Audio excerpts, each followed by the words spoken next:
Said something about George Breen. Yeah.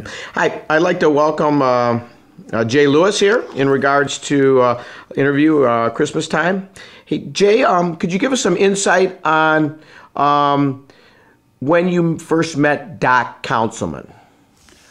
Yeah, well, actually, I started swimming at IU in '56, and Royer was the coach, and under our freshman year, we were not allowed to swim competitively because of the NCAA rule. And when I came back in the fall of my sophomore year, Counsilman had already taken over because Royer had cancer. And, of course, it didn't look too good for Royer. And that's when Counsilman came. And, of course, when he came to IU, so did George Breen, who was a 1,500-meter champion, Olympic champion, and a lot of great swimmers just poured into Indiana because of Counsilman's reputation. So that was back in 1956. Counsilman's reputation in what way? Well, I think mainly because of the impact he had on Breen at Cortland State in New York, because he came to IU from Cortland State after Breen did win the 1,500 meter. Oh, and he'd won it at Cortland?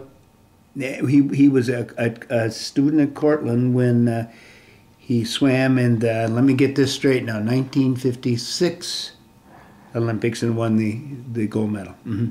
And Counsilman helped him and coached him? Yes. Mm-hmm. Fantastic. So when you first met Doc Counislman, it would have been 1956, and you were talking about an NCAA ruling that you couldn't swim?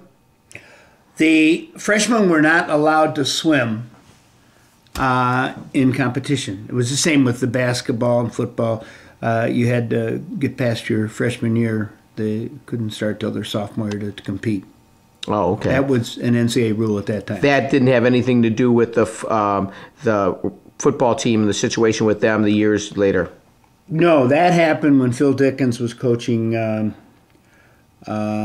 Indiana, and there was some problem, and so Indiana was put on probation and was not allowed. They could compete in the Olympics, but they could not compete in the NCAA championship. Oh, so in other words, they couldn't compete in the college, but they could compete in the AAU events? The AAU events, national championships, summer programs, let's say, and the Olympics, but they were not allowed to swim in the NCAA, which really affected a lot of good players or swimmers, and delayed the impact that Counsilman had. Poor Counsilman comes in, and he's he is the greatest coach, and yet he was not allowed to compete, or his team was not allowed to compete in the NCAA tournament.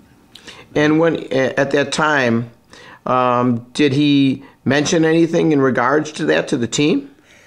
No, I don't think it was. Well, let me say this: I wasn't around when it was mentioned. Okay. But obviously, if you look at the records here, you can see when Indiana started making tremendous impact on the NCAAs, like, what is it, 6 NCAA championships in a row, but it was after Indiana was cleared as far as the probation was concerned. Excellent. Mm-hmm.